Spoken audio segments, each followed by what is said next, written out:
Welcome in to Duval Daily, presented by GenJag.com. I'm Jordan Lugo. Thank you so much for being here. Getting this out a day late. Was traveling back from Kansas City yesterday, but today we're going to look inside the numbers of the Jaguars' loss to the Chiefs in Kansas City. Final score of 27-17. There was some encouraging things from this game, certainly.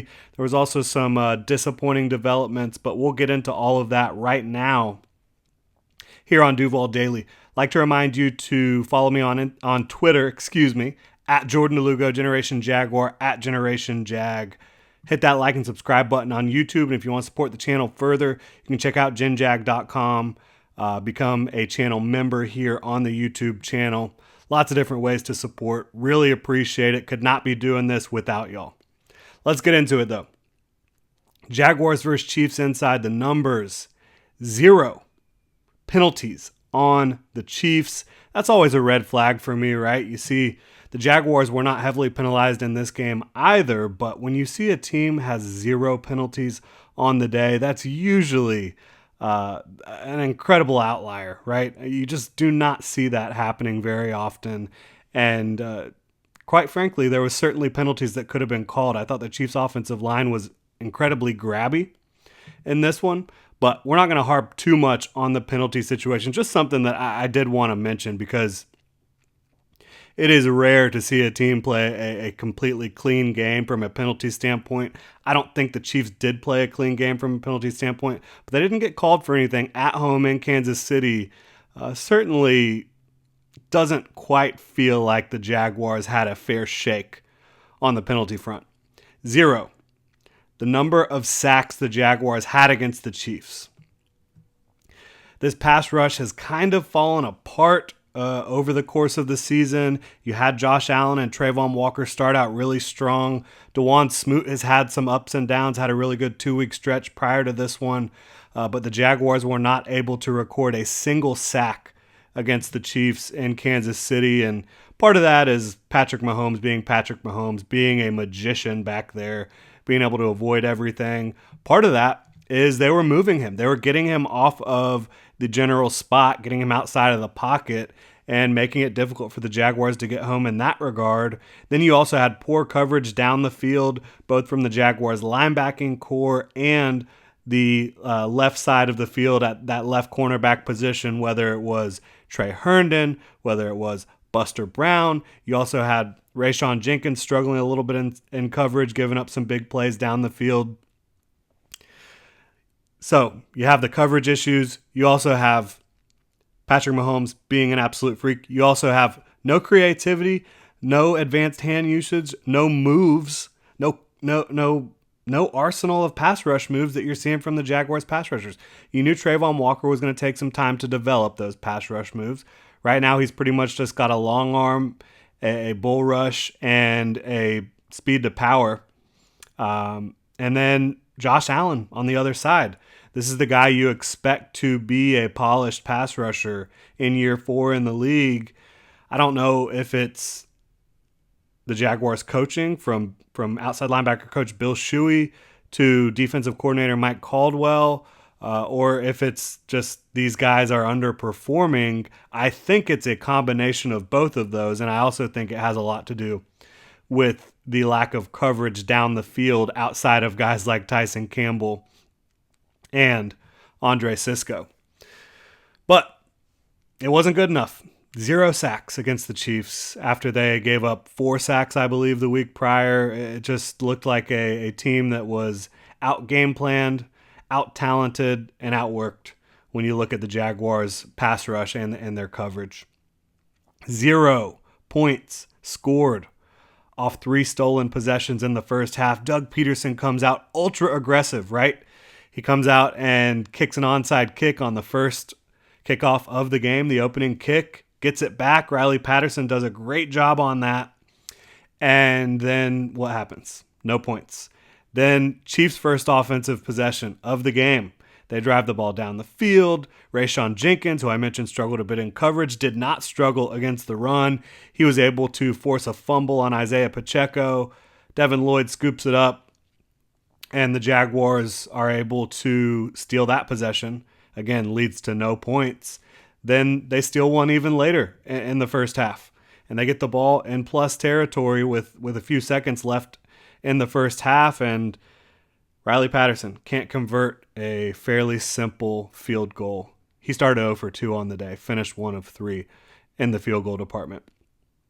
3 impact plays by Andre Cisco in coverage. You had him with a very violent hit on Juju Smith-Schuster, a legal hit in my estimation. When you talk about Juju was the one dipping the head, Andre Cisco led with the shoulder, was able to force that ball out of Juju Smith-Schuster's arms.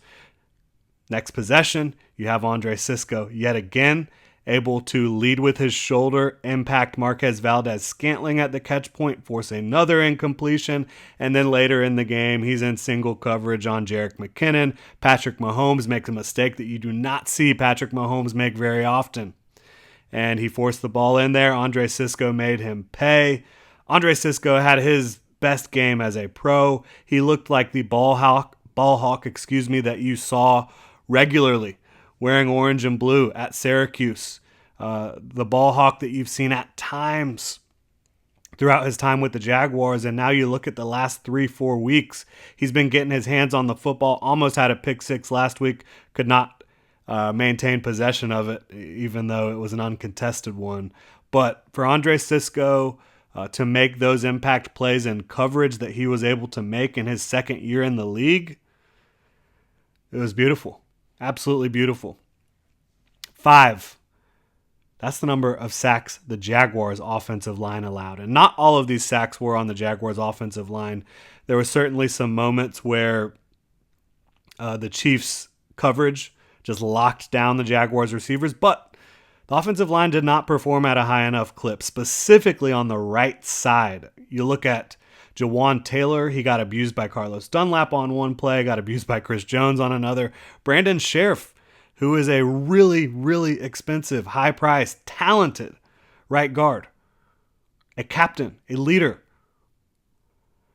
he got abused a little bit in this one. Like I said, the right side of that offensive line had their worst game of the season, and you look at Cam, I think Cam Robinson at left tackle had a pretty good game.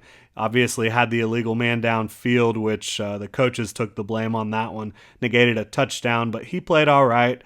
Tyler Shatley was all right. I think Luke Fortner played really well, and he's been really coming on strong for the Jaguars, the third-round pick out of Kentucky at center. But 5 sacks allowed, that is far too many. Again, most of that is coming off the right side, Jawan Taylor and Brandon Sheriff, so they've got to rebound moving forward, and getting into this bye week, they're going to have to figure out what the heck went wrong. Now, Chris Jones will do that to a lot of people. Steve Spagnuolo, the Chiefs defensive coordinator, he schemed up some of that stuff. He was able to show them some exotic looks that really kind of confused the Jaguars offensive line, specifically on that right side, and they were able to get the job done, and the Jaguars O-line wasn't.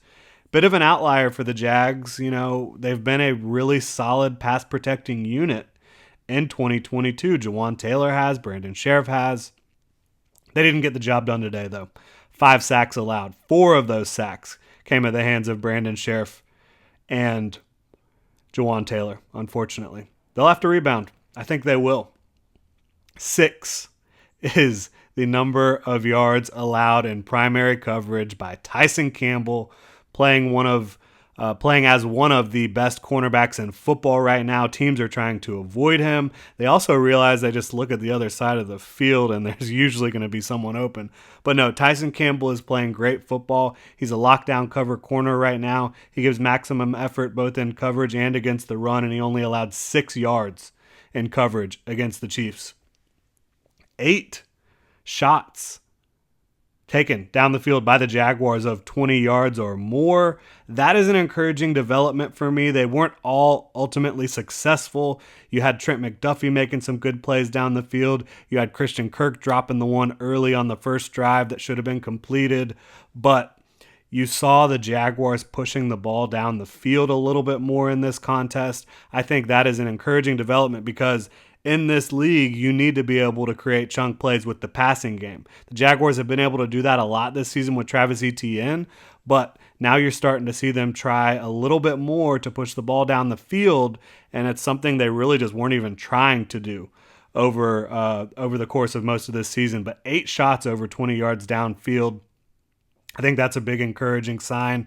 And if you had a Calvin Ridley in here or someone else who's more of a ball winner down the field, a big separator, a lot more of those shots would work out. But I'm still happy that they tried to take these shots in this game, and some of them did work out. Like I said, Trevor, absolute dime to Christian Kirk on the first drive of the game. He was able to hit Marvin Jones down the left side. He was able to hit Christian Kirk down the right side. I mean, you see it starting to click down the field a little bit more than you had in recent weeks, and I'm encouraged by that. 76. Trevor Lawrence's completion percentage over the last 2 weeks. He's been accurate. He's been on time. He's been feeling it. He's had 3 touchdowns, no interceptions, really hasn't put the ball in harm's way at all against 2 AFC West foes, the Raiders and the Chiefs here. And he's just been taking a step, in my opinion. It looks like he has taken everything that he has learned over the course of his first season and now first half of the 2022 season, his second season and his first season in Doug Peterson's system, and it's starting to really all get put together for Trevor Lawrence. I thought the Chiefs had a chance to really bother him with their ability to blitz, and they certainly did bother him in that regard, but with also their willingness to run cover 2 and have those 2 high looks, and Trevor struggled with those throughout his career, but he had another really, really solid day against the Chiefs. And again, 76% of his passes have been completed over the last 2 weeks. 85. That's the number, the completion percentage that Buster Brown and Trey Herndon allowed at left cornerback. 95 yards combined allowed in coverage at that left cornerback spot. Quarterback rating of over 125 at the left cornerback spot. A touchdown allowed. These two, and of course Shaq Griffin's still on IR, but it wasn't a whole lot better when he was out there earlier in the season. You want to get Shaq Griffin back, but the Jaguars have a left cornerback problem opposite Tyson Campbell. Whether it's Trey Herndon, whether it's Buster Brown, they're not getting the job done. And for the life of me, I cannot figure out why the Jaguars do not put Darius Williams on the outside at left cornerback in nickel. They have him remaining as the nickel corner, having these two taking turns getting beat on the outside, and I just can't figure out why. Darius Williams played outside cornerback for the Los Angeles Rams for 4 years, comes over to Jacksonville, they insert him into the nickel. You get it because you had Tyson and Shaq. You think, okay, get Darius in the nickel, we might really be cooking. Shaq hadn't been playing all that well. He gets hurt. Trey Herndon and Buster Brown not playing well. So I think you've got to make a change. I would love for them to do that after the bye, but we'll see how it plays out. 0. That's the number of games the Jaguars can lose this weekend because, like I said, they are on a bye week. They're going to be preparing for the back half of the 2022 season, for the final 7 games of the season, and they will have Baltimore following the bye, which is, you go from Patrick Mahomes, who's an absolute magician in the backfield at quarterback, to Lamar Jackson, who's one of the most dangerous players the NFL has ever seen with the ball in his hands. So not going to be an easy test, but the Jags are going to give some of their vets a little bit more time off. They're going to keep the rookies and young players in there a little bit more.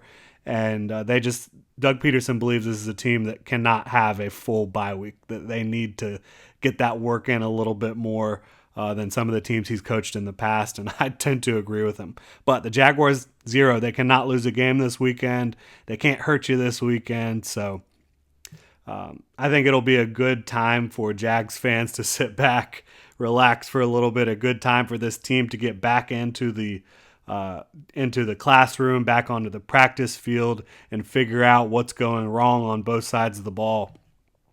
I'd say right now the Jags offense is playing at a little bit of a higher clip than the Jaguars defense, but there's room for improvement on both sides of the ball, no doubt about it.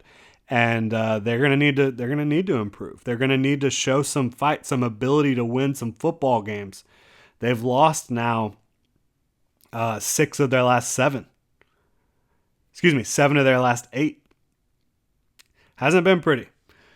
But there are some encouraging signs. You like the way Trevor Lawrence is playing. You like the way Andre Sisco, Tyson Campbell, some of your young guys are playing. But you need some others to step up.